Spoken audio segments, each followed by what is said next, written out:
Chiar dacă este zi de luni, se spune că luna este o zi foarte grea, dar în același timp aș spune eu că este foarte frumoasă. Dar știți de ce? Deoarece totuși atunci când o organizezi frumos și bine, este cel mai interesant. Și știți de ce încă este frumos? Pentru că Irina Staver știe ea să ne aducă de fiecare dată informația acolo, din profil cultural. Bună dimineața, Irina! Bună dimineața, Elena! Și iată ne ajuns într-o nouă zi de luni, semn că am mai dat startul unei noi săptămâni. Cum va fi aceasta? Interesantă, mai puțin interesantă, culturală, mai puțin culturală, ne spune agenda culturală. Deci, haideți să vedem filmulețul.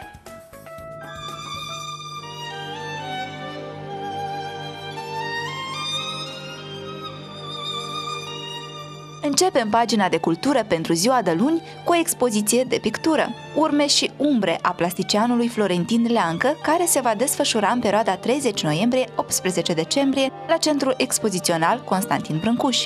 Continuăm pe aceeași notă colorată, Autumnala 2011, expoziție concurs, tot la Galeria Brâncuș în perioada 1-19 decembrie. În kebab, traficul de carne vie e pista morții. Nou și bun sunt însă aromele unui parfum pe a cărui etichetă scrie moarte. Nivelurile piesei, cel extrem realist și cel crud poetic, sunt inteligent interconectate de Gianina Cărbunariu, promotoarea unui teatru care boxează până la sânge lumea din jur, cu un excelent simț al dozării detaliilor. Acesta este scenariul spectacolului Kebab de la Teatrul Spălătorie Gindo în contrabas din această seară, ora 20. Părăsim arena culturală pentru această zi, nu înainte însă de a vă prezenta oferta din lumea filmului. În această seară sunteți așteptați la Cinematograful Gaudamus la ora 20 la filmul Făt, o producție 100% moldovenească.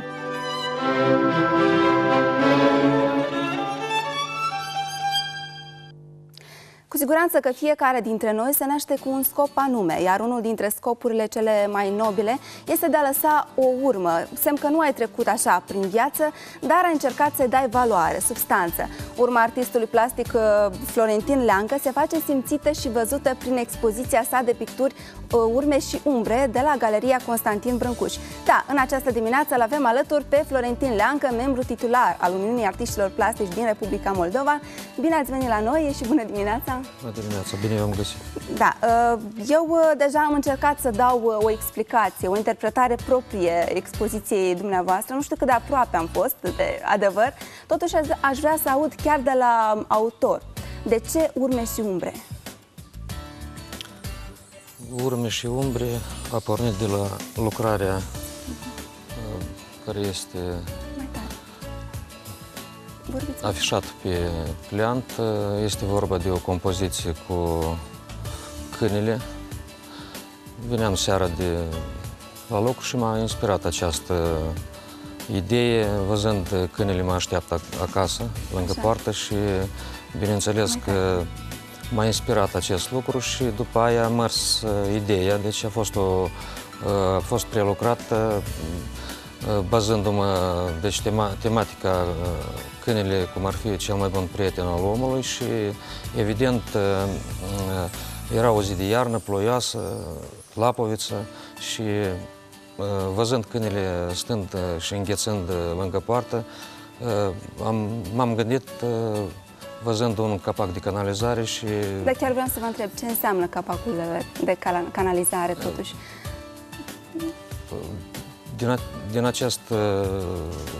Sub acest capac ieșeau aburi, era cald și m-am gândit să plasez câinele pe capac să se încălzească.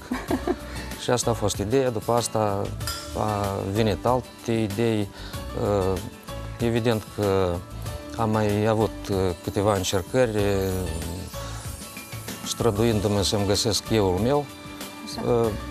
Și după asta am mers o serie de lucrări, dar punctul de pornire a fost... Bine, eu văd că dumneavoastră ți-a dus și niște schițe. Ce reprezintă ele? Puteți să ne vorbiți câte ceva despre ele?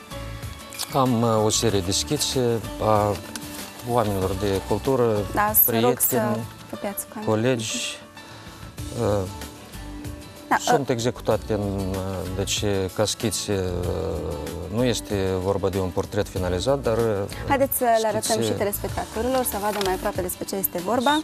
Da, deci sunt niște schițe... Schițe a unor oameni de cultură. Deci așa.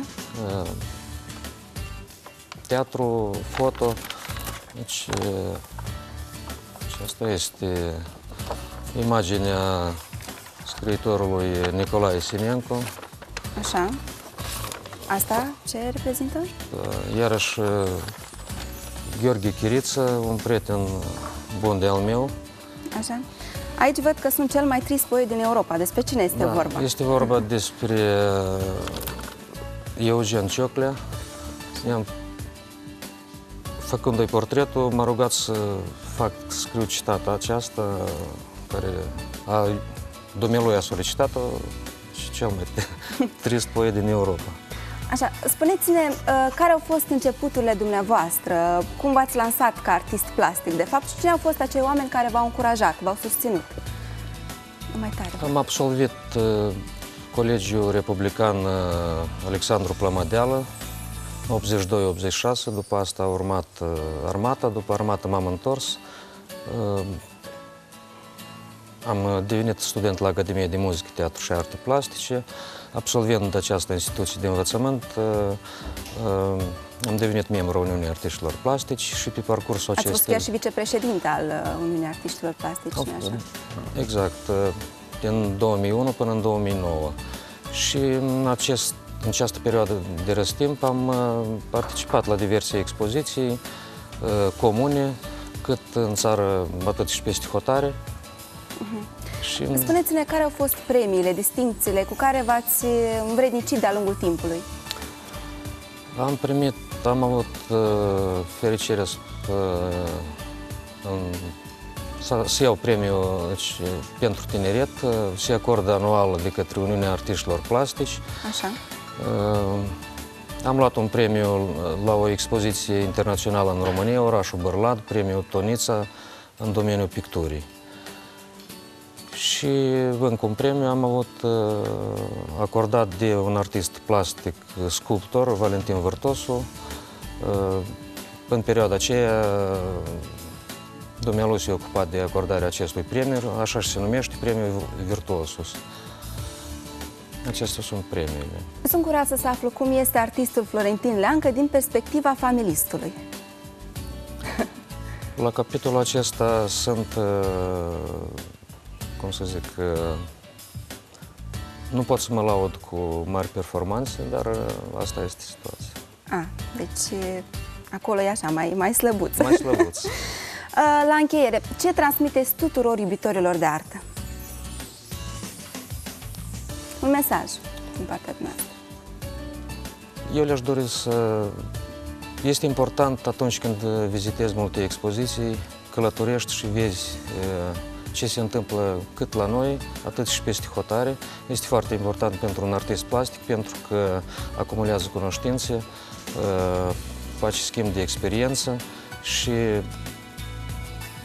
aș dori să viziteze cât mai multe expoziții, pentru că aceasta dă foarte mult unui artist plastic și sunt foarte bucuros că am realizat această expoziție personală, pentru că un pictor, etalându-și lucrările pe simeze, colegii criticii de artă atunci își pot crea o impresie mai amplă despre un artist plastic și evident că fiecare își dorește să-și facă o expoziție personală. Acesta este ca un examen pentru orice artist plastic. Bine, domnule Leancă, eu vă mulțumesc că ați acceptat invitația noastră și am avut o deosebită plăcere să vă avem ca invitat și în acest început matinal. Vă mai așteptăm la noi cu noi realizări, succese, performanțe și vă doresc multă inspirație pe parcurs. Frumos. Asta a fost tot. Sper eu că v-am predispus la cultură și în această dimineață. Ne revedem și mâine într-un nou început matinal. Până mâine, pa, pa!